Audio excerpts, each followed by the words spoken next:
No, ready to go. Okay. So today I'm gonna present a topic on um, SQL Server Query Performance Analyzer. So I'm gonna talk about various tools we have in SQL Server. Let me share my screen.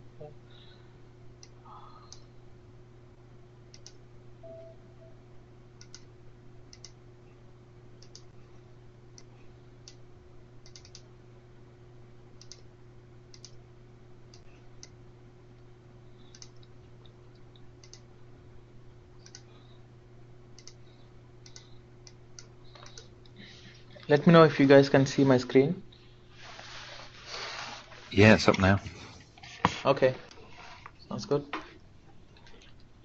Yeah, so today we'll be talking about tools to analyze the SQL Server query performance, and I wanted to thank Harish for giving me the whole hour to talk about this topic, and so let's see what are the topics we are gonna cover today. Yeah, this is a big topic, so I thought you should have the entire time. Yeah. Yeah, this is a vast topic actually. So even I'm not gonna cover everything, but I'm trying to go over each and every inbuilt tool we have available in SQL Server to trace the query performance details. But truly speaking, each topic here will take an entire hour. But yeah, as I said, I'm gonna cover just the basics of each and every tool we have in SQL Server. So let's see. Um, so first, I'm gonna talk about what are the metrics we need to track for a query performance, and ways to capture query performance data. So when I say ways, we can actually capture the performance data before executing a query, or after executing a query, or even while executing a query. And also, there are different kind of executions, right? There can be ad hoc executions, there can be a store proc executions. So we are going to see all the tools available for different kinds of query executions, and where we can capture the performance data out of these tools. And the third one here, so we'll be looking at each and every SQL tool, and all the tools actually, all the inbuilt tools available in SQL Server today, and hopefully that will at least make you comfortable using whatever tool you wanted to check for whatever the way the query is executing. And coming to the next slide. So before I go in details about the query execution metrics, let's first see how a query actually executes in a SQL Server. Probably most of you might have already aware of this, but I just wanted to give an introduction before we further go into details and demo.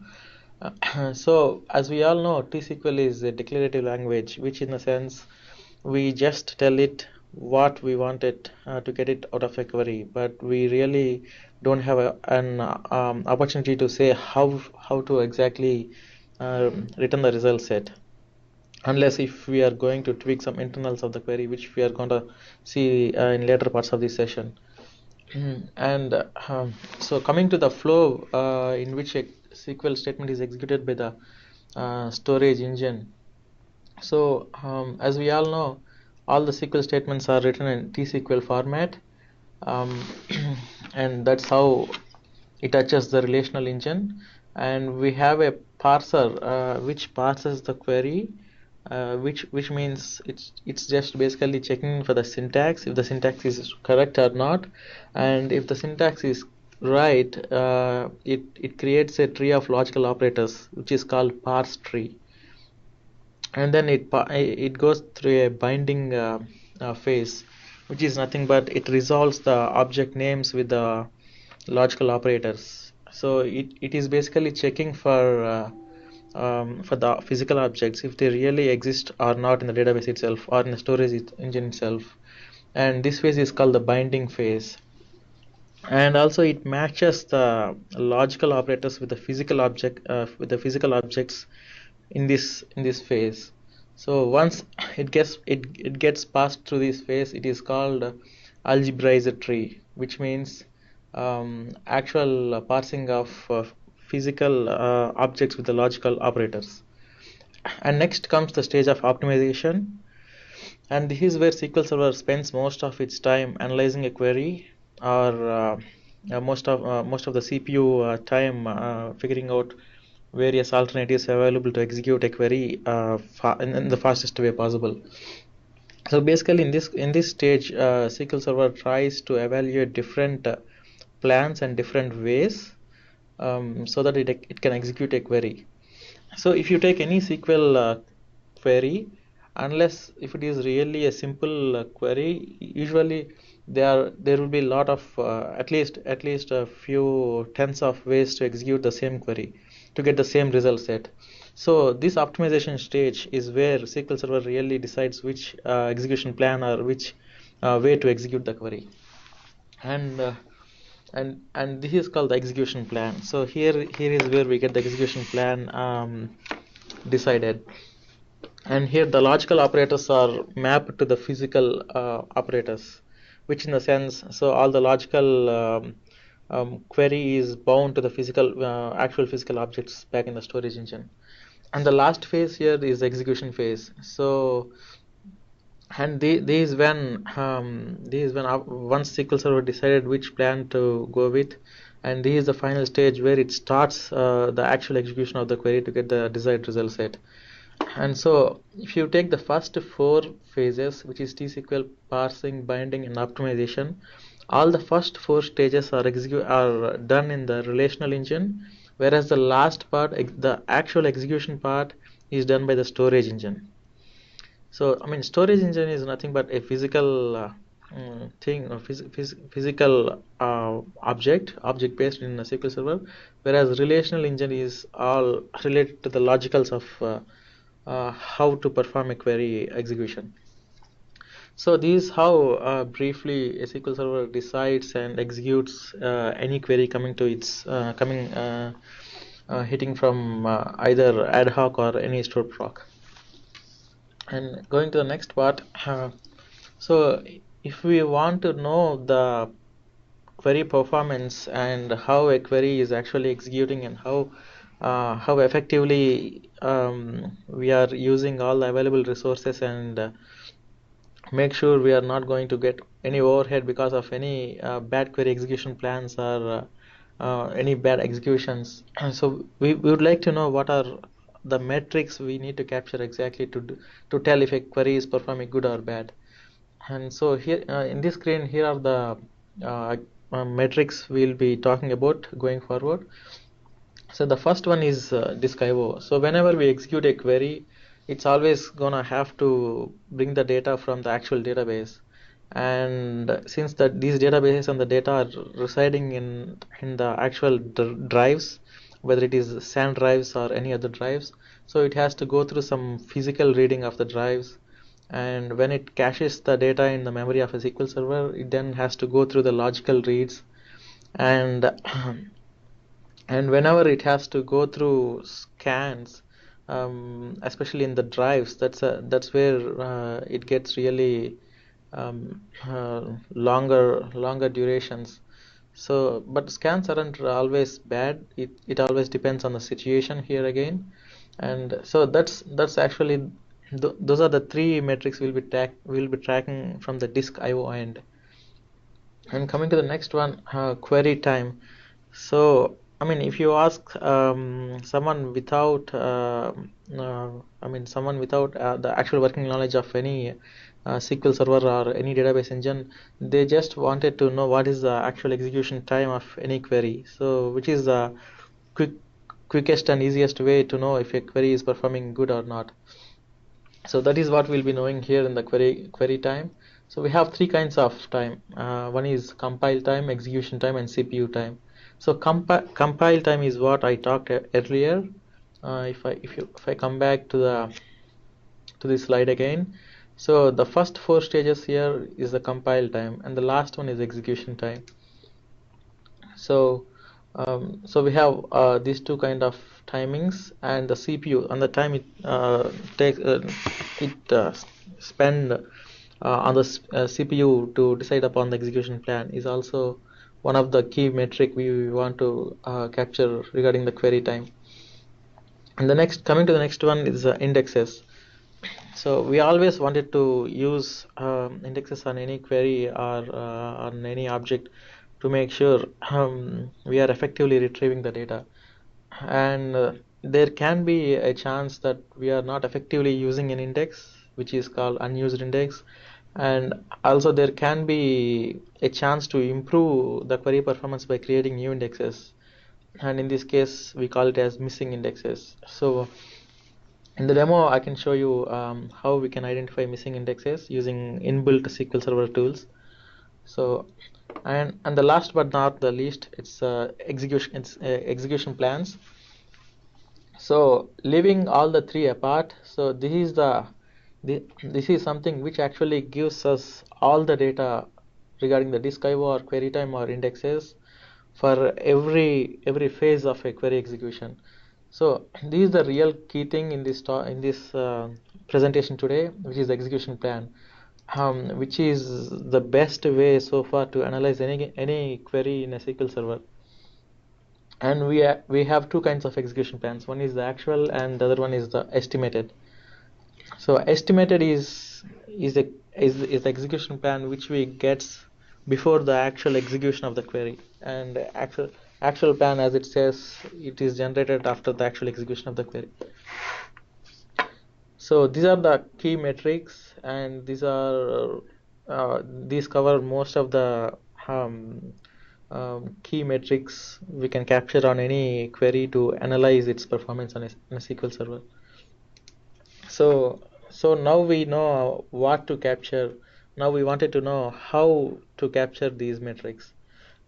So as I said earlier, I'm going to talk about all the inbuilt tools available in SQL Server to capture these metrics. So starting from the performance to the data collection, we have about 6 to 7 ways or tools available inbuilt in SQL Server, and I think these provide all these tools here provide the most sophisticated information any third-party tool can provide for us in a SQL for analyzing a SQL Server query performance. And let me come just one by one here. So Performon, as we all know, it's basically in the OS level, operating systems level. Though we have certain counters for SQL Server, but usually, probably if you ask me sometime back, it may be a good method of tracking query performance, but it isn't really now, because we have many advanced options available which gives better data and better interpretation than the Performon. So in this presentation and the following demos, I'm going to talk about all these things except for the Performon counters. So first we'll be talking about the set options. So set options are so when we want to analyze a query during probably an ad hoc, or when we want to always output some execution plans or some desired metrics out of a query, we can inbuilt these set options while developing a query. So most of the times it's developer's favorite tool is a set options to get the performance metrics on any query. And next comes the SQL profiler. I'm pretty sure you are all well aware of what profiler can do with the query execution. And the next one is the extended events. So this is the new feature in starting SQL Server 2008 and above. So this basically is the replacement of the SQL profiler.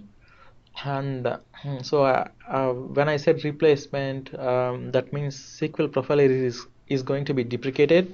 Actually, it's already deprecated, but they still kept it in the 2012 and 2014, but that's going to be deprecated very soon. So I mean, if there is one thing to take away from this presentation, my strongest advice is to start using extended events and seriously, and start learning extended events.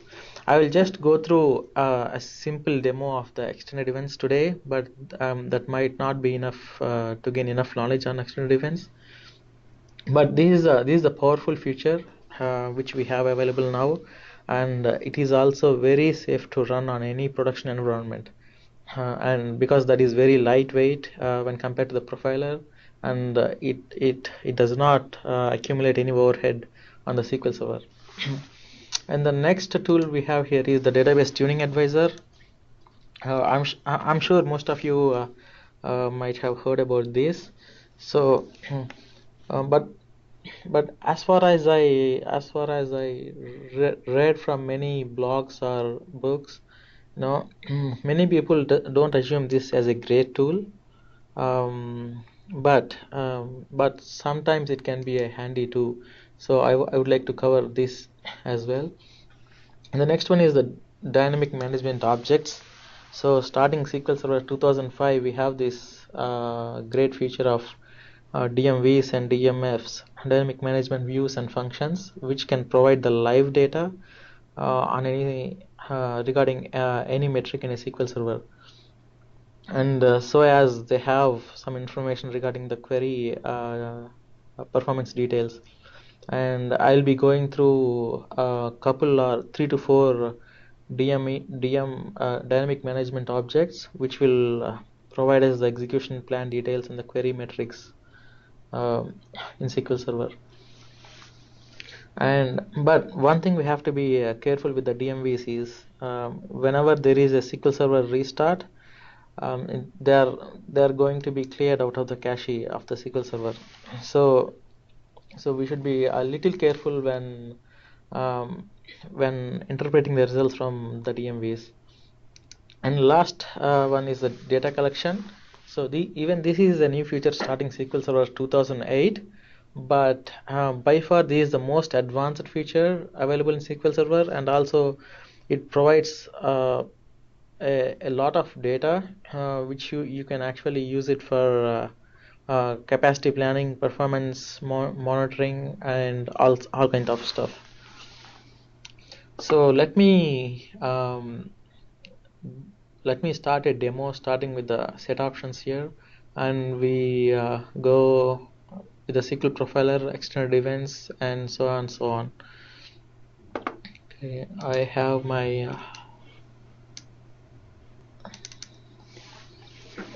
SQL Server. So this is my default instance on my computer.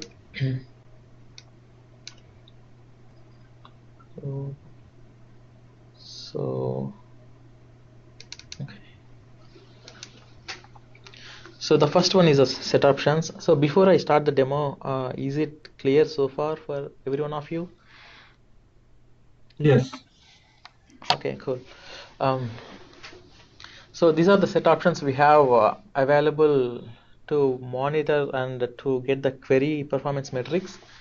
And the first one is the set statistics IO, and IO is as it says, it provides the details regarding the disk IO, which is logical reads, physical reads, and and the number of scans.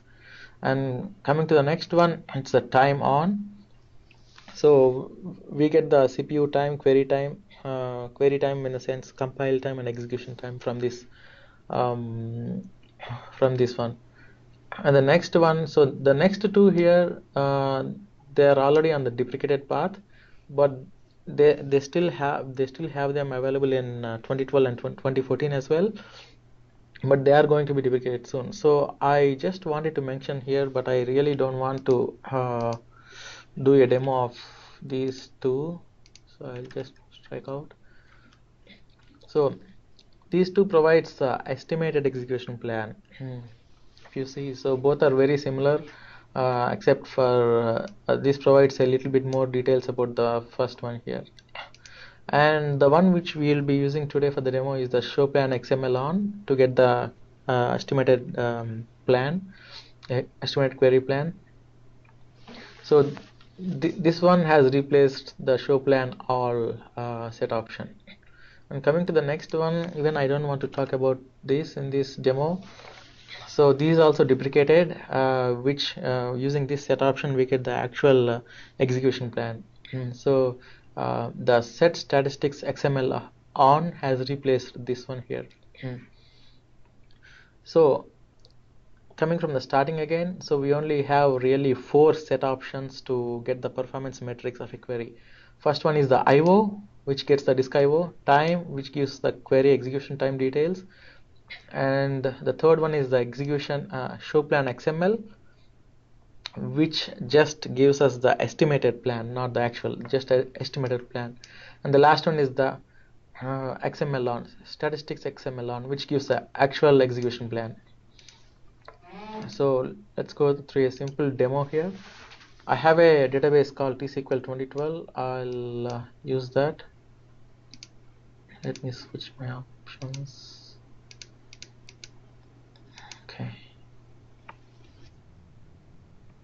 Okay. So before I start executing some queries for this demo, I just wanted to clear any memory from the cache. So I'm executing this. Okay, now I'm turning on the statistics IO on. So this is a simple query for that. Set statistics IO on. So now it is set to on. So for whichever query I ran, it gives me the disk IO details. So I have a query here, a simple query joining customers tables with the sales order table on customer ID, and I'm retrieving data from both the customer table as well as the orders tables. So this query is basically touching the customers table and orders table by joining the customer ID column.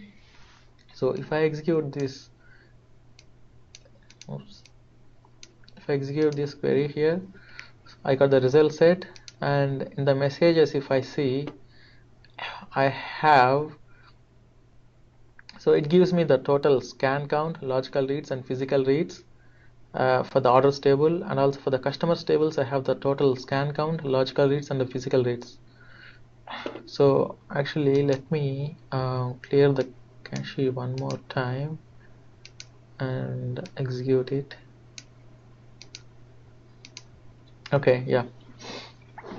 So if you see the first row, I have a scan count of 1, so which means for the orders tables it did a full scan.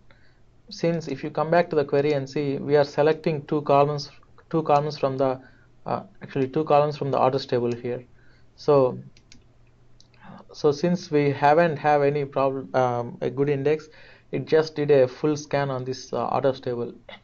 And the logical reads, so before coming to logical reads, I'll talk about the physical reads. So physical reads is the number of pages it has to read from the actual physical disk.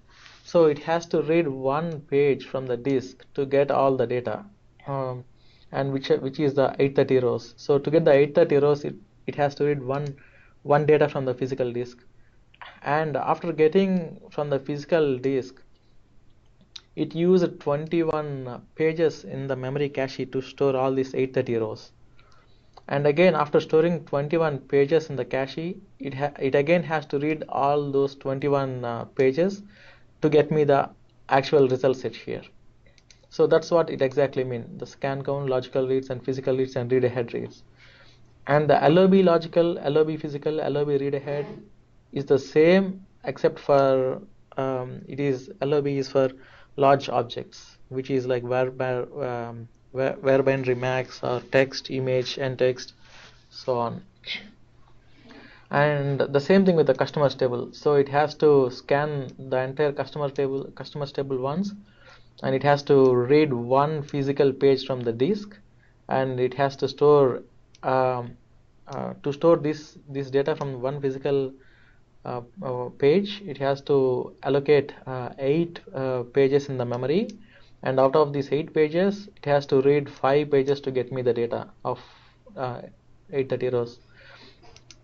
So this is the actual disk IO information we get from the set statistics IO on option, and usually what we wanted to avoid is the physical reads. So when I execute the query for the second time here, if you see now, see I don't have any physical reads. So that is because as we all know, SQL Server caches the memory, and again when it has to run the same query, it just take it from the cache available, so which is the logical reads. And if you see, the logical read counts remain the same. So that's the IO part. And coming to the next one, so I wanted to turn off the IO. That is how I do it. And coming to the next one, it's the time. So before I do it, I will clear the cache again. So I'm setting the time on here, and I'm executing the same query which I did earlier. So it gives me the result set, and now here it tells me the parser compile time and the execution time. So compile time is the time the query took for in the first 4 stages.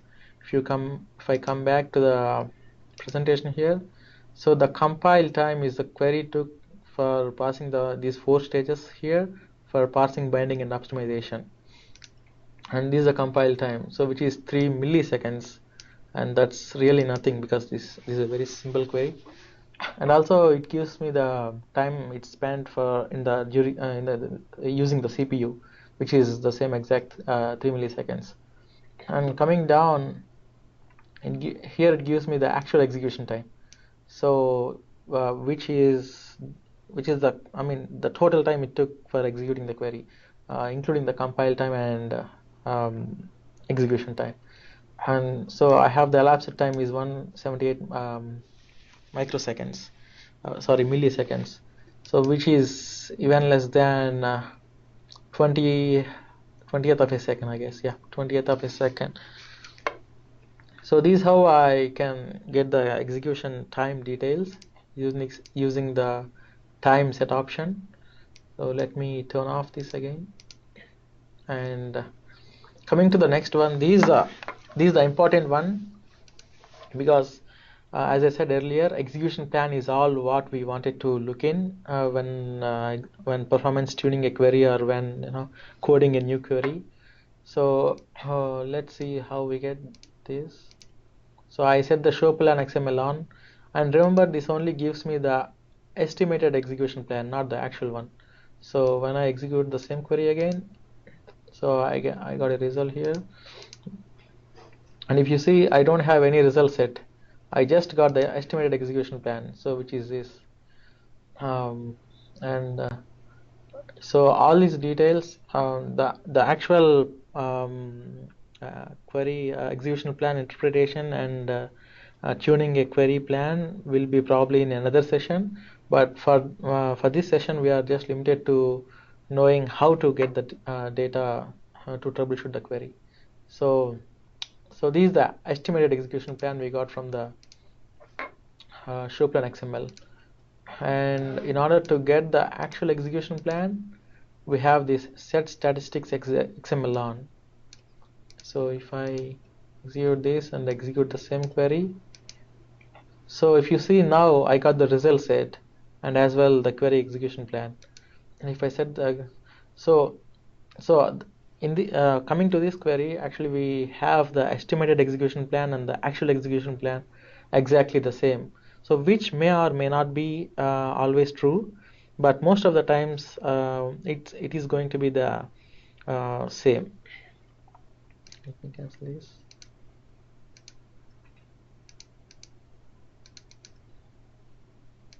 Okay, and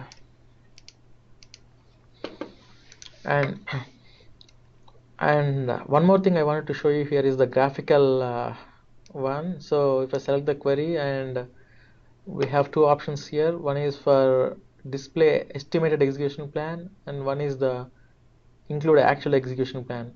So before I execute the query, if I wanted to know the estimated execution plan, I can just click on the query, and for the actual execution plan, I'll just select it and then run the query. So this comes to really handy for developers who are writing the code and trying to tune a query. So that's it about the set options we have here. So sorry. And the next one we are going to talk is a SQL profiler and extended events. So profiler, probably I won't be going in a very great depth. So we really can see how we can use profiler to capture the execution plan. So with the same query, we can see how we can get the execution plan of this query using a profiler. So I have here, let me close this. I go to tools and profiler. Oops, it opened the other way. So I got it here. So in the event section, I don't want anything here because I just need to get the execution plan of that query. And if I scroll down, we have an option called performance, and we have that show plan XML. So I am just selecting this event since I just wanted to get the execution plan and nothing apart from that. And it's always a good idea to filter based on database name or username, because as we know, SQL profiler is going to cause an overhead. So I'm going to filter on the database starting like T-SQL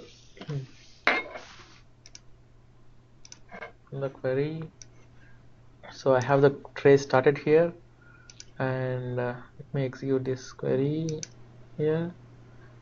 Execute the query. So if I come back, so we actually got the query execution plan here.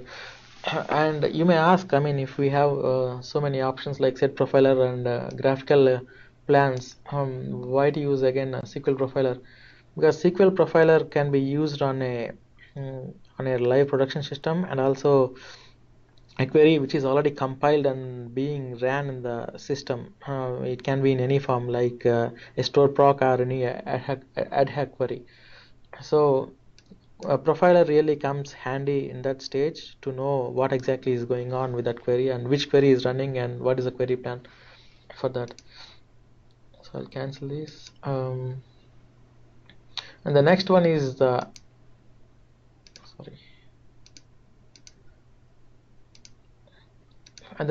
extended events. I also wanted to give just a small touch of how extended events work. So if you expand the management folder, and under the management folder we have an option called extended events. So if you expand it, we have a folder called again sessions, and there are two sessions, always on health and system health. So these one just created by me, probably I'll just go ahead and delete. So these are the two default sessions which comes with the tool itself. In order to start a new session, I can go on sessions and new session. Sorry, my pop is coming on the other window here. So probably I'll just show how we can use the extended events to get the query execution plan again. So I can just give show plan, and we have so many options here. Probably you can take a look at it, look at them later. And the event we wanted to select is some show. What do you want to show? Post. Sorry. Post. So we have an event name called query post execution show plan, and which gives me the execution plan once the query is executed. So I wanted to select this event here, and I come to the configure. In the event fields, I want to filter on the database name, and the filter predicate, I wanted to use the database name as T-SQL 2012, and I can also add one more clause using the operator here. So I can say some CPU time is greater than or equal to say 0, And yeah, this is just the basic setting here I'm trying to do because of the time limit we have. So I can just say okay, and if you see here, it creates a new session for me. I can say start the session, and I can say watch live data from here. So if there is any query going to be executed against the database, I'll be getting a event here. So let's execute the same query here again and come back. Probably it may take a minute or so. Yeah, there we go. So this is what we have from the extended events. So it shows us the details here, and also we get the query plan here, and we can also see the timestamp, which is just a while back. And I highly recommend actually using the extended events to track the query performance and query and execution plan when compared to the SQL profiler, because the extended events is very safe to use and also lightweight compared to profiler. So probably we can move on to the next one. And the next one here we are going to cover is the database tuning advisor. So as I said earlier, I wanted to cover everything, so I'm just showing the real simple tasks for each of the tool. So the database tuning advisor, so if I take the same query again, I just right click, I have an option called analyze query in database tuning advisor. If I click on the option, oops, so it automatically selected the database for me, and I have the session name and various options here, tuning options here, but I'm just gonna leave them default for now. And I can simply click on the start analysis, and it will exactly tell me if there are any indexes going to be missing, where I can gain some advantage, or if my query is perfectly fine or not. Okay, so it's done, and so it actually has some recommendations for us. It says the estimated improvement will be 69%, almost 70%, if I create an index like this. So it gave me recommendation for this index, and so actually I executed this index and I reran the query, and when I check the statistics are much lower and the query is performing better when it is right now. So yeah, that is, but I don't want to actually do it right now since we don't have a lot of time. Yeah.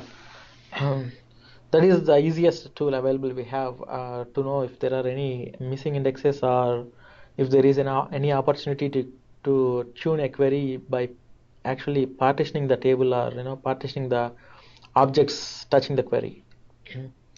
And coming to the next one, the next one is the dynamic management objects. Also I have a small demo which we can go through.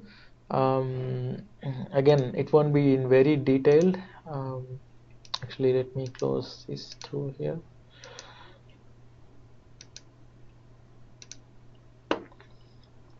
So I have so we already know what are dynamic management views and dynamic management functions, but coming to the query performance metrics, we really have three DMVs, or dynamic management functions. One is the execute exec cached plans, and the other is the execute query plan, and the last one is execute text query plan. So I just will be touching these three here in this demo. So the first one gives me all the cached memory plans in a query, and I'll get one row for each plan which is currently in the memory.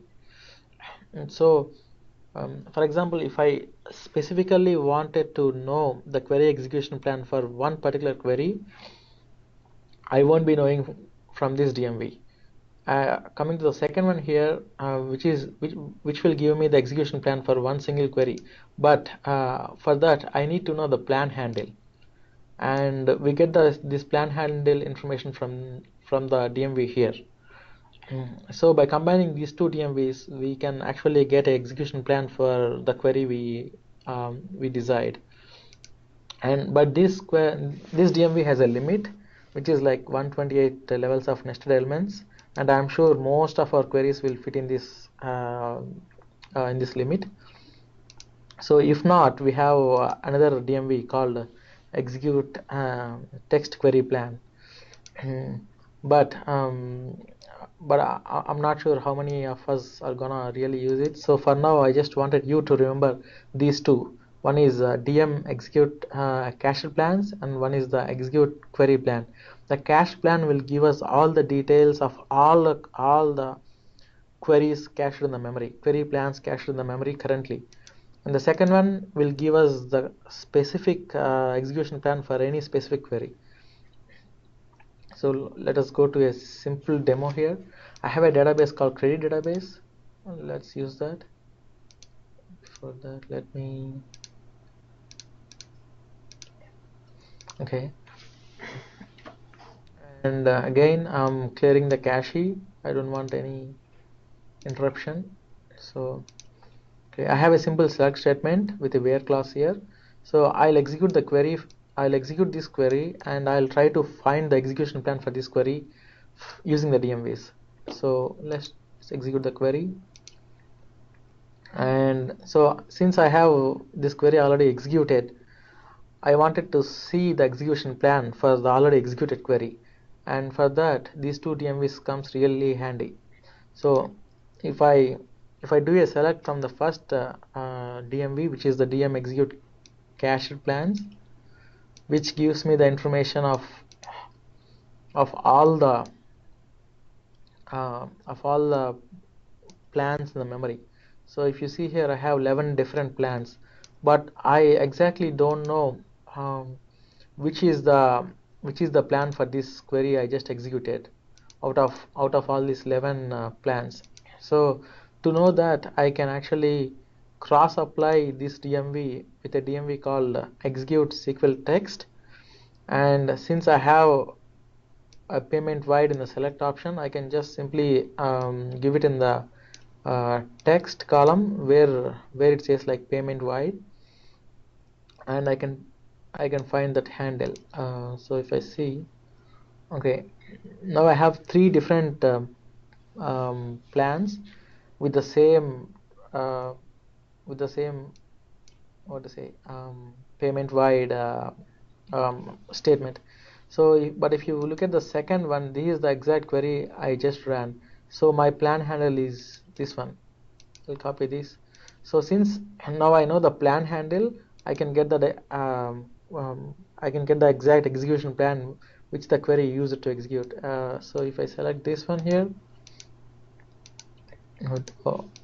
probably I have to replace this. Okay. Oops. Okay, if I see this, yep. So this is the execution plan. So this is the execution plan for the query we just executed, and so this is how this DMV is helpful.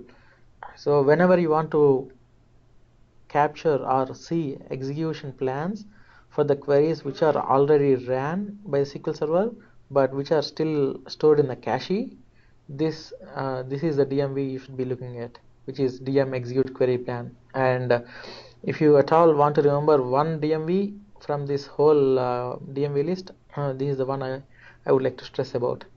And the next one is the DM execution text query plan. This, as I said earlier, it gives a lot of greater details than this query, but this won't be the case for us in most of the times. At least like 99% of the times we really don't use this query. So I think for now this should be good enough for us. So coming to the next one here, and the last one is the data collection. I'm sure everyone in this call is very well familiar with what data collection is and what it can do. So I'll just give a small show. I won't be going through how we can configure the data collection, but I can show what are the results or the query metrics it can give to us. So this is actually the MDW database which SQL team uses to store all the performance data across the SQL servers. So if I expand this, I have one database for each application. And say for example, if we want to know the sum of the BGI TTFS servers, and this is already this report is a report for a server which has already been enabled with the data collection or MDW. So these are all the servers I have in BGI TTFS database. So we can go actually get probably the VSTF WP SQL. If you look at here, there is an option. There is a option called query statistics. So if I go through and drill down the query stats for a server, we get the list of the top running queries based on CPU, duration, IO, physical reads, and logical writes. And if I again click on the query, it gives me even more details about who executed the query, how much time it spent on compiling the query and executing the query, and so on. And if you see any time where there is a query text not available, so it can be like they might have been encrypted the store procedures, and so that is why MDW is not able to capture these queries. And of all the tools, this data collection is the most advanced and most sophisticated tool to get all the details possible in any query performance analysis. So yeah, so that's it, and these are all the ones we have to all the inbuilt tools we have to get the query details inbuilt in SQL Server. And coming to the summary, this is a summary of what we learned today, and yeah, that's it for today. I hope this is I know, I mean, most of the stuff you might have been already aware of, but probably you can just take it as a refreshing um, session. Yeah, that's it from me. And any questions, guys? That's great. Thanks, Suresh. Enjoyed that. Thanks, Jeff. Sure, Suresh. Thanks, Harish. You guys, Suresh. any questions? Yeah, Suresh. In the extended events, when you were showing based on predicates. Right, Harish, I can hardly hear you. Can you speak a little louder? Okay. So when you were showing the extended events predicates, you were selecting database name, right? Right. So, can you also, what other filters do we have? Do we have filters like selecting a particular spread or particular database or host name where the query is coming from? Okay, yeah, we can look and see. So even this is I just started using this feature and found it very useful, but I haven't researched it in very greater depth, so we can actually check what you are asking for. So this is what I have selected here. Yeah, let's go to configure. So what is that you wanted to filter on? Like probably a speed. Oh, a speed? Yeah, speed or even the host name where the query is coming from. So just to see all the queries coming from a host name or something like that. So yeah, let's come here. Yeah. So we have the username. Okay, we have the transaction ID. And we have the domain name, database ID. Okay, so there you go. We have the host name here. Yeah. So I mean, one thing I can tell you is, if you are able to do it in the profiler, you should be able to do it in here. Okay. Yeah, extended events. So basically, as I said earlier, extended events is the replacement for SQL profiler. Profiler is already deprecated, and it's gonna go away after 2014. So I highly recommend you guys start using the extended events. So this is basically profiler and more, like more than profiler. Yes, yes, that's right. Yeah, more than profiler, and it's very safe to use and lightweight. It won't hurt the performance of SQL Server when you are running this. That's why it's called extended events, more events. Yeah, probably. That's a good catch. Yeah. Anyone else?